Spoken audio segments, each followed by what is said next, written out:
In 1921, African-American entrepreneur Harry Pace needed a name for his new recording label, a division of Pace Phonographic Corporation. If you were to have a recording studio or company, what would you name it? The former Greek and Latin professor named his new company Black Swan Records after the musical sensation Elizabeth Green Field, the Black Swan of the 1850s through 1870s. Today, February 27, 2024, Lyle Station Historic School and Museum salutes the musical enterprise that preceded Motown Records by almost 4 decades. Born in 1884 and raised by a single mother after his father died when he was an infant, Pace excelled in school, graduating as valedictorian at Atlanta University. He was privileged to be in one of the classes taught by W.E.B. Du Bois.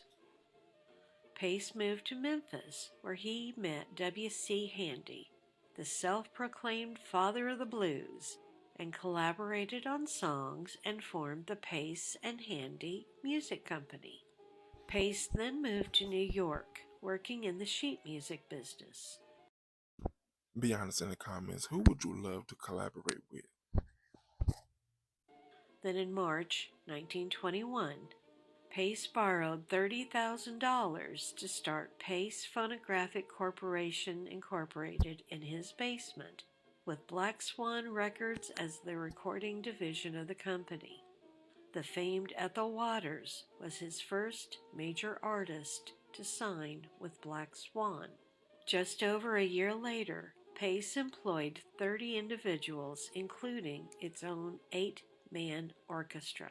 Within a year, the company boasted an income of over $100,000. The company focused on producing popular music by black performers for black audiences. In its brief but productive 2 years of business, Black Swan Records released 180 records. Now you have to admit that's pretty amazing. In itself a record, since no other solely black-owned recording company could beat that number for 30 years. In a financial glitch, Pace entered a business arrangement with white-owned Olympic Disc Record Corporation in 1922, which took them into the mainstream. Although Black Swan's focus remained on African American performers, the company shifted into white bands, and then white-owned recording companies also entered the black music industry. Unfortunately, Pace had not made the needed connections with radio stations and radio broadcasters promote music.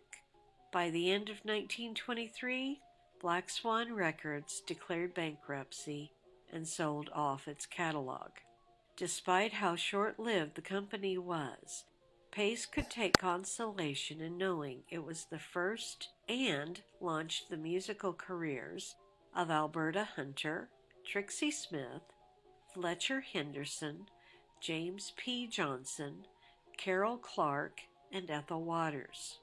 Black Swan Records provided a venue where African American performers could record their music for African American audiences without depending upon recording companies owned by white executives. Harry Pace opened the doors for Berry Gordy Jr., who founded Motown Records 4 decades later, providing an avenue for racial integration and crossover success for African American performers.